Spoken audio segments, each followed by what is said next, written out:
As many.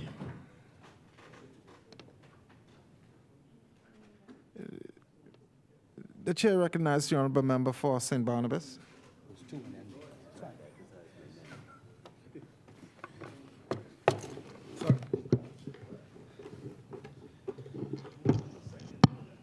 Oh, okay.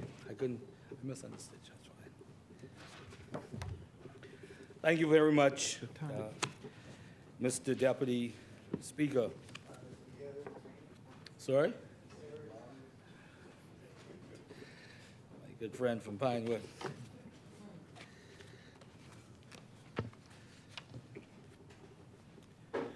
Mr. Deputy,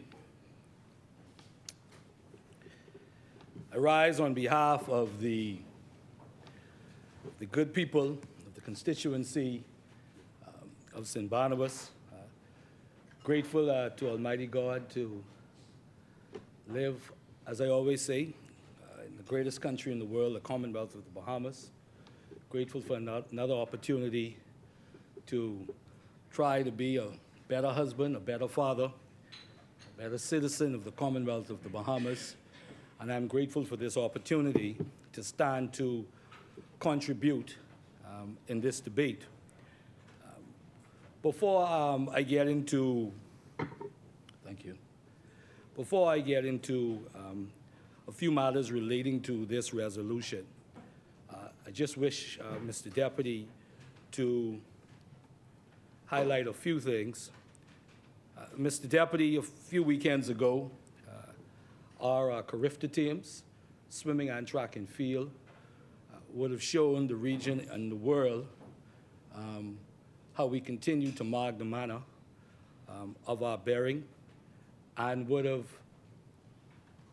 put in incredible performance, both in swimming and track and field, and combined in that week would have succeeded in securing 126 medals among CARICOM countries.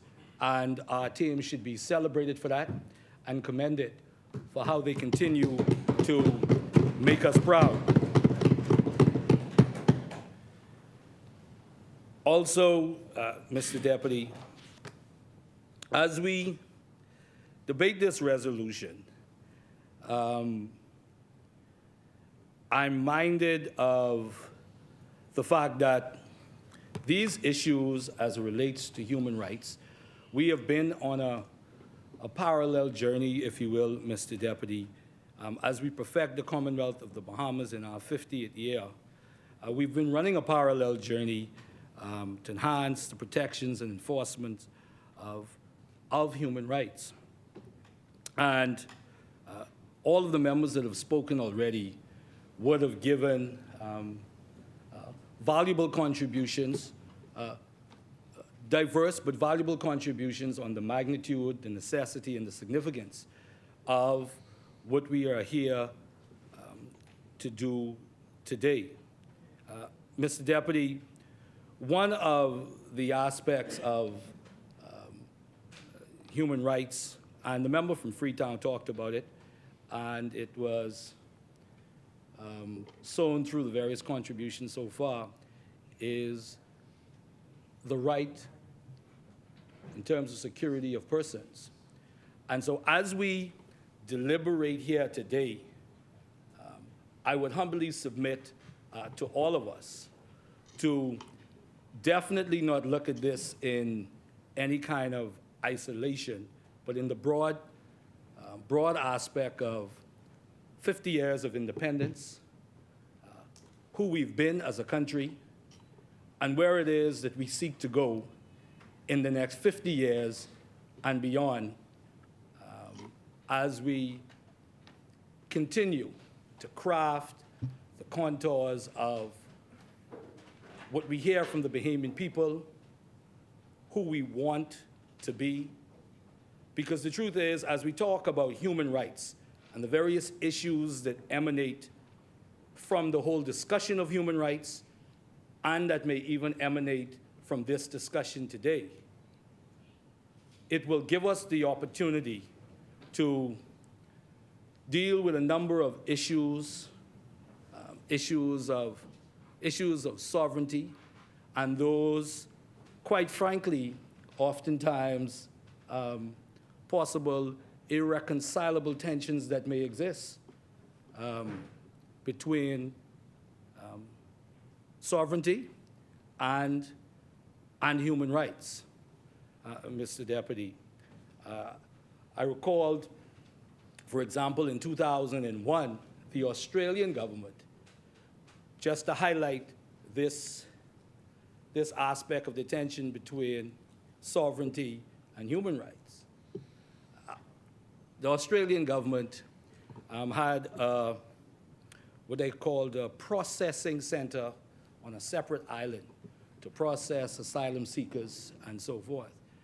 And the government contended that it was their sovereign right to protect its borders and how that processing should occur. But there were those who felt that the way in which the Australian government was doing it was violating the human rights of those asylum seekers. So we know in the Commonwealth of the Bahamas the challenges that we have with illegal immigration and what the Bahamian people and we as a government, regardless of party, our views on the illegal immigration issue in the Commonwealth of the Bahamas that we've been dealing with for decades, and the natural tension that exists with what we desire for ourselves, what we desire in the form of self-determination, and what global bodies may feel the Commonwealth of the Bahamas and the Bahamas government, irrespective of party, should be doing. And so that is an example, and that's a real issue and a live issue, as we know that we have all been contending with. So as we think about this necessary resolution and this select committee, being mindful that there is going to be a number of issues, discussions, justifiably so, that will emanate from this resolution. I believe that the Bahamian people, as they watch us here today, they don't hear necessarily the bantering and the jostling that happens in here. And that's not necessarily a bad thing that's happened over the decades. This is a body of debating and making your points.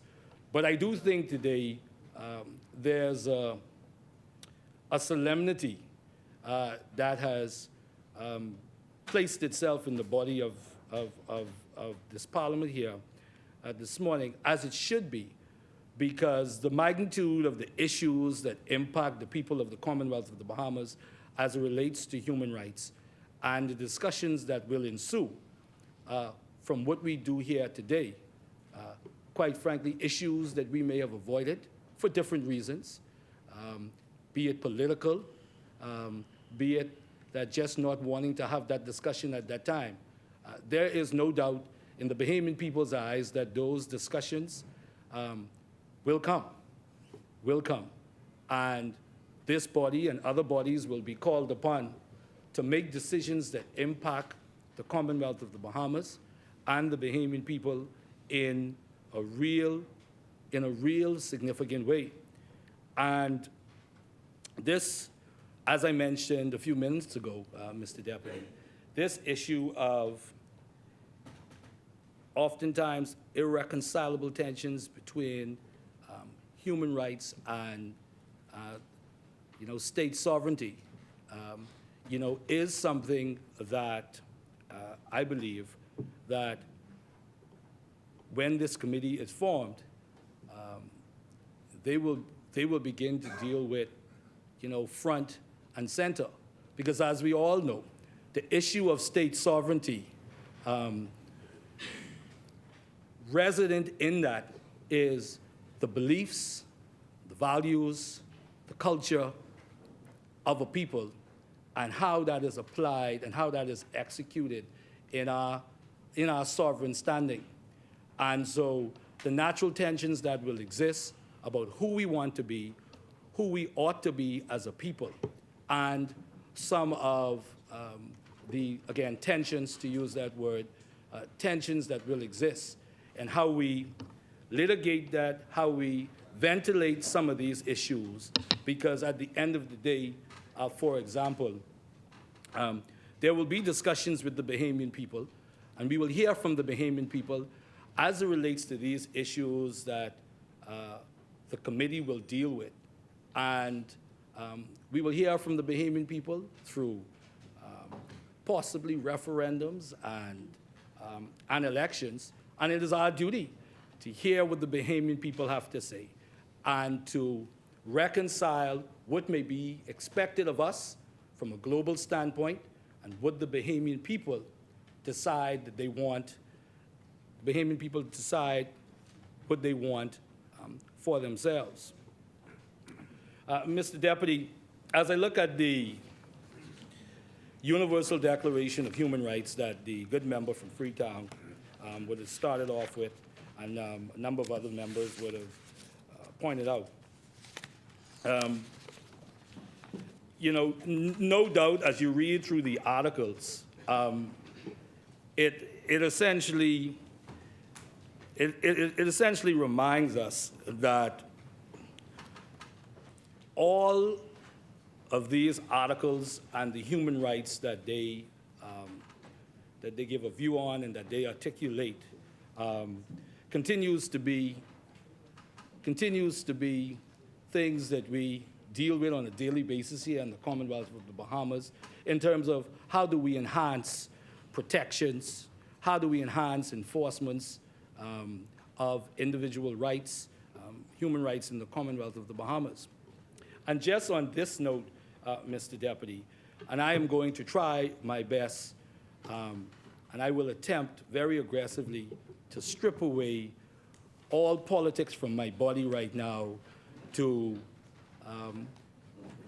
make a statement on a particular issue that is in the framework of human rights. And I will try my best, and hopefully my colleagues on the other side would see the purity of my intent, Mr. Deputy. And that is, as we talk about, you know, security of person and the right of any person not to experience, you know, any violence. But I'm talking specifically about the state of crime in the Commonwealth of the Bahamas. And let me just say this, and I wish the Prime Minister were here, the member for Cat Island, Rum Kingston, Salvador, but I'm sure he will hear this. We have a problem here in the Commonwealth of the Bahamas as it relates to crime. This is not a moment about blaming the National Security Minister. And I may even take some blows for that from supporters of my party who feel that, you know, rough the minister up. But I stand here as a Bahamian, and we have to accept that the state of crime in the Commonwealth of the Bahamas is at an unacceptable level. And it has been at an unacceptable level through past administrations. So let's get that out of the way. This isn't a PLP problem or F&M problem. And so when I say I wish the Prime Minister was here, because I would want to say to the Prime Minister, to appeal to the Prime Minister, to let us come together. Let us come together as legislators, as a country, law enforcement, civic society, civil leaders, civic society, church-based organizations. Let us come together. We've just had 10 murders in 12 days. As we sit here today, that cannot be acceptable to any of us. It cannot be acceptable to the Bahamian people that is something that should be all right. Whether that was during a Progressive Liberal Party administration or a Free National Movement administration. We are not helpless to deal with the issue of crime in the Commonwealth of the Bahamas. We are not. We are not. We are courageous, intelligent people. I always say the Commonwealth of the Bahamas is an incubator of purpose and talent We are not helpless, but we must come together. We must come together and deal with this issue in a real way. This can't be the Commonwealth of the Bahamas where daily, like I said, 10 murders in 12 days. And yes, the easy political thing to do would be to blame the member for Freetown. You know? That would be the easy thing to do. But I say very, very sincerely. I say very sincerely. No, I've never blamed the member for Freetown. I believe I've said, and we have said, the opposition has just said, that we feel that the government should lead in bringing us together, and I still stand by that. But I would never suggest that the problem of people being murdered put at the feet of the member of Freetown or the government. My parents wouldn't be proud of that. I don't even think my children would be proud of me to make such a statement. We've just asked the government to lead, to bring us all together to deal with this issue. So, Mr. Deputy, I just thought it was just very, very important to say that today, because again, this, we all can agree, is totally unacceptable, and we cannot continue to come in this house every Wednesday, or whichever day we come in here, and as these numbers climb and the situation gets worse, and we don't try to make a significant progress on this issue. Mr. Deputy, and I will add to that, that in this 50th year of independence, and even as we debate this resolution, let us not fall into the trap of just saying that this is an isolated debate for a stretch of time or a series of weeks and months. But let what we're doing in here today inform the direction that we want to put the Commonwealth of the Bahamas on in the next 50 years, and beyond. I think about it every day, Mr. Deputy. And I'm fortunate now to I've spent 46 years on this earth, and that may be 46 years old now may be considered midlife. Who knows if God will grant me another 46 years. So daily I think about, like many of you, I think about my mortality. And, I say to myself, what kind of country do I want to leave for my grandkids, for my great-grandkids? And then I say to myself, as we all do, I'm sure, I say, well, you're in the position now where you're a member of parliament, been reelected. What will be your legacy? What will be our legacy in terms of what we are trying to create? And I am not diminishing the efforts that have been put forth so far by our forefathers and even all members here, particularly members who have been here a long time, like the member for Angliston who's been here now a very, very long time. 5, yes, 5. But I just say to say that I believe that we are in a moment where we can let us elevate the debate on what the Bahamian people and what a greater Bahamas looks like, what a more prosperous Bahamas looks like. We will find enough issues that we have philosophical differences on. We will find those issues, but I believe that we ought to do it in a way that's respectful. I always say that I don't believe in attacking anybody personally. This is about attacking policies. I believe that there are great people on the other side. I just believe that they assign themselves to some bad policies, and they may say the opposite as well. But as it relates to this continuing resolution, another matter I wish to speak to, Mr. Deputy, that as we get into a vigorous debate on some of these issues, like I said, where there are irreconcilable differences or thorny issues between sovereignty of state and human rights. What I want us to be sure to do is to not shy away from what we believe we are and who we believe we are as a people, what the people of the Commonwealth of the Bahamas want the Commonwealth of the Bahamas to be, while understanding that we have our, as the resolution says, global global obligations, and so forth. Because a lot of the conversations that's happening globally, or tends to happen, is that when there is a determination by some that this is a principle that we want countries to sign on to, that this is a principle we believe that countries should embrace. The minute that there is dialogue in that sovereign state about a particular issue, that particular issue, there is sometimes an unfortunate move to brand that sovereign state because of that issue as